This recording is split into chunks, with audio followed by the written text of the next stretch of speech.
이방인의 이러한 제목으로 같이 은혜를 나누겠습니다. 사도행전 13장 47절 주께서 이같이 우리에게 명하시되 내가 너를 이방의 빛으로 삼아 너로 땅끝까지 구원하게 하리라 하셨느니라. 사도행전 13장에서 안디옥 교회는 성령님께 순종하여 바울과 바나바를 이방인의 첫 선교사로 보냅니다. 그들은 구부로에 갔고 다음은 비시디아 안디옥으로 가서 복음을 전했습니다. 이 전도여행 동안 많은 엄청난 사건들이 흥미있는 사건들이 일어났습니다. 이 복음의 역사가 이루어지는 동안 바울을 이방인의 빛으로 삼았다는 것은 참으로 의미심장한 일입니다. 하나님께서 이 시간 이방인의 사도가 되게 하신 것을 알도록 도와주시기 바랍니다. 첫째, 안디옥 교회는 선교사를 파송하는 교회로 성장하였습니다. 사도행전 13장에서 안디옥 교회가 선교사를 파송할 시점까지 성장했습니다. 어떻게 이런 일이 일어났습니까? 첫 번째로 그들은 성경을 열심히 공부했습니다. 사도행전 13장 1절에 안디옥 교회가 선지자들과 교사들이 있으니 곧 바나바와 니게르라 하는 시몬과 구레네 사람 르기오의 분봉왕 헤롯당의 젖동생 미나엠과 및 사울이라. 바나바는 레위 족속이고 그부로 출신이며 예루살렘 교회에서 기둥과 같은 존재였습니다. 바나바는 사람들을 그리스도의 사랑으로 품으며 어떻게 하나님이 일을 하는지를 잘 알았습니다. 시몬은 니거라고 불렀고 흑인이란 뜻입니다. 아마도 아프리카에서 왔을 것입니다. 구레네 출신 르기오는 그리스 사람들과 복음을 첫 번째로 전한 개척자였을 것입니다. 그의 라틴 이름은 로마의 영향인 것을 말해줍니다. 마나에는 헤롯 왕과 함께 자란 사람입니다. 그는 특권을 가진 사람이었습니다. 사울은 바리새인으로 다소 출신입니다. 이 다양한 그룹은 성경을 가르치는 교사로서 한 정신으로 하나님을 섬겼습니다. 왜냐하면 하나님은 한 분이시며 하나님의 말씀은 모든 사람들에게 우주적 보편적 진리이기 때문입니다. 안디옥 교회는 하나님의 보편적인 사랑과 하나님의 세계 선교 교육을 배웠습니다. 두 번째로 그들은 하나님께 예배드렸습니다. 사도행전 13장 2절에 주를 섬겨 금식할 때에 성령이 가라사대 내가 불러시키는 이를 위하여 바나바와 사울을 따로 세우라 하시니 안디옥 교회는 하나님께 예배드렸습니다. 그들은 하나님을 높였고 그들이 하나님을 사랑하는 것을 표현했습니다. 악기를 다룬다든지 특별히 달란트를 가진 사람들은 그것으로 하나님을 찬양했습니다. 교회가 해야 할 우선적인 일은 하나님께 예배하는 것입니다. 선교사들을 파송하는 노력은 예배에서 나온 것입니다. 하나님께서 우리에게 예배하는 마음을 주시기를 바랍니다. 세 번째로 안디옥 교회는 하나님의 선교의 방향을 위해서 기도했습니다. 예배는 금식이 뒤따랐습니다. 금식하면서 드린 간절한 기도는 하나님이 인도하심을 구하는 것입니다. 그들은 교회가 어디론가 가야 하는 것을 알고 있었습니다. 금식 기도를 통하여 그들은 겸손하게 안디옥 교회가 나아갈 방향을 위해서 기도했습니다. 성령께서 바울과 바나바를 따로 구별하여 세우라고 말씀하였습니다. 네 번째로 그들은 하나님의 선교 방향에 순종하였습니다. 성령은 두 사람이 지도자들을 선교사로 뽑았습니다. 바나바와 사울을 보내는데 어려움이 있었습니다. 그들은 어떻게 대답했습니까? 사도행전 13장 3절에 이에 금식하여 기도하고 두 사람에게 안수하여 보내니라.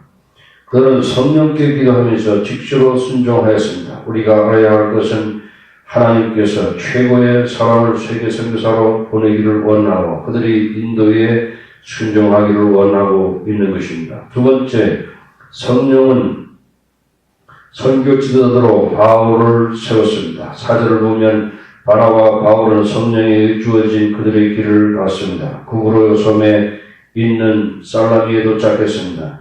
그들은 유대인 회당에서 복음을 선포하였습니다. 그들은 온 섬을 유행하면서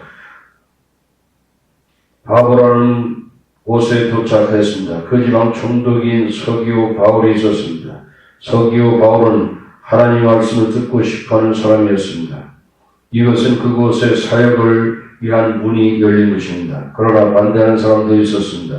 어떤 일이 있었습니까? 바울이 성령이 충만하여 엘로마에게 말했습니다. 마귀의 자식이여, 모든 의의 원수여, 주의 바른 길을 굽게 하기를 그치지 아니하겠느냐. 보라, 이제 주의 손이 내 위에 있으니 내가 소경이 되어 얼마 동안 해를 보지 못하리라. 즉시로 안개와 어둠이 그를 덮었고 그는 손으로 인도할 사람을 찾았습니다. 바울은 하나님의 성령으로 적을 꾸짖었습니다. 바울은 복음적인 믿음으로 하나님의 편에 섰습니다. 하나님은 그의 믿음을 축복하셨고 엘르마를 눈멀게 하셨습니다. 총독은 용기를 얻었고 하나님의 말씀을 믿었습니다. 사도행전 13장 13절에 바울과 및 동행하는 사람들이 바보에서 배 타고 밤빌리아에 있는 버가에 이르니 요한은 저희에게 떠나 예루살렘으로 돌아가고 지금까지 바나바와 바울이라고 전도팀을 알려졌습니다. 이제 호로는 바울과 그의 동역자들이라고 전도의 지도자가 바나바에서 바울로 바뀌었습니다. 아마도 이 일이 요한으로 하여금 예루살렘으로 돌아가도록 했을 것입니다. 그는 사촌인 바나바를 따르기를 원했습니다.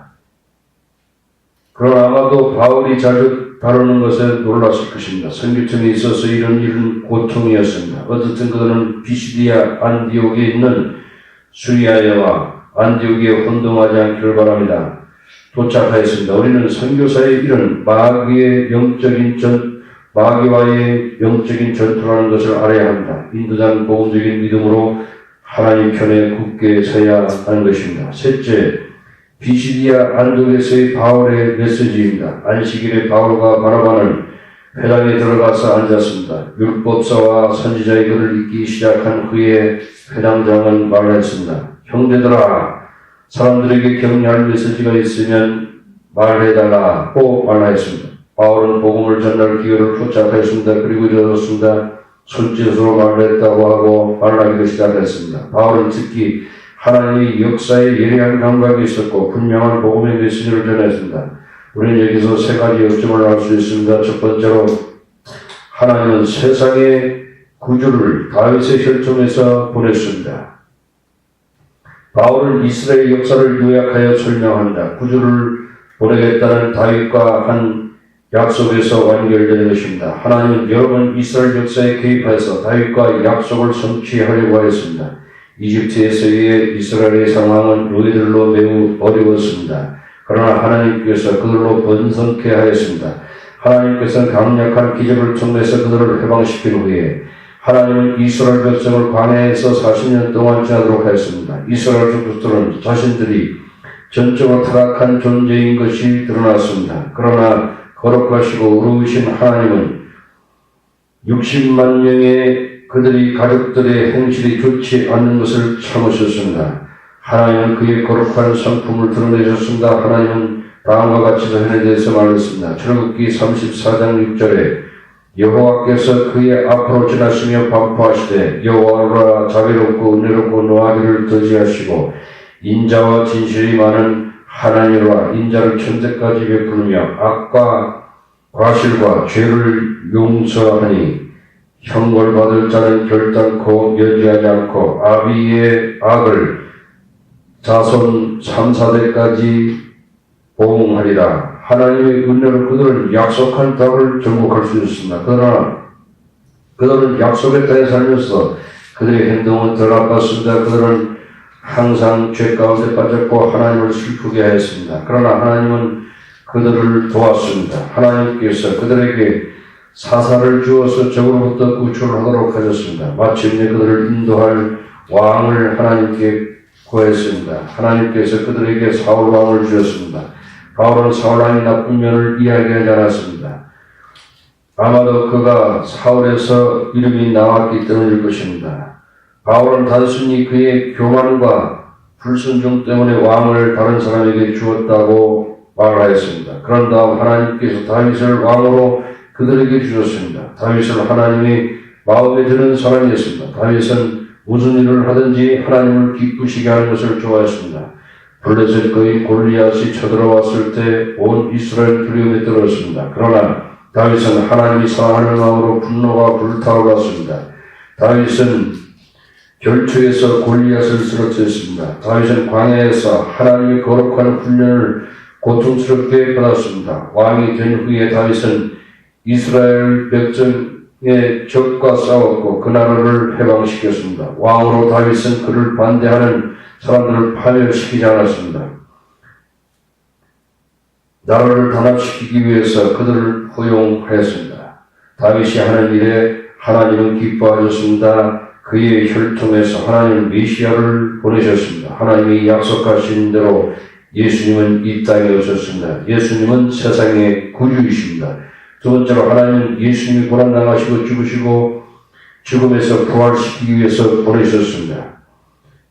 예수님의 삶과 죽음에 대한 사실을 제시하고 있습니다. 세례 요한에 의해서 예수님 오심이 준비되었습니다. 예수님은 이스라엘의 선각자로 선한복자로 오셨습니다. 예수님은 모든 중에 병자를 사랑하셨고 외로운 사람들을 개인적으로 사랑하셨습니다.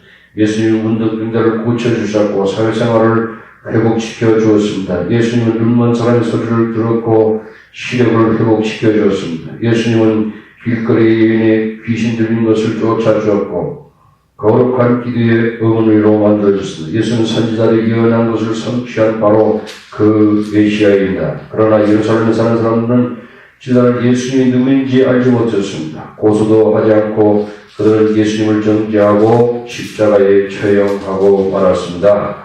그러나 그의 죽음은 비극이 아니었습니다. 그것은 선지자들이 예언한 것을 성취한 하나님의 어린 양이신 메시아였습니다. 예수님이 죽으신 사람들이 죄에서 구원하십니다. 궁극적으로 예수님이 죽으신 세계 구원을 위한 하나님의 계획과 그 아버지께 대한 순종이었습니다. 아멘.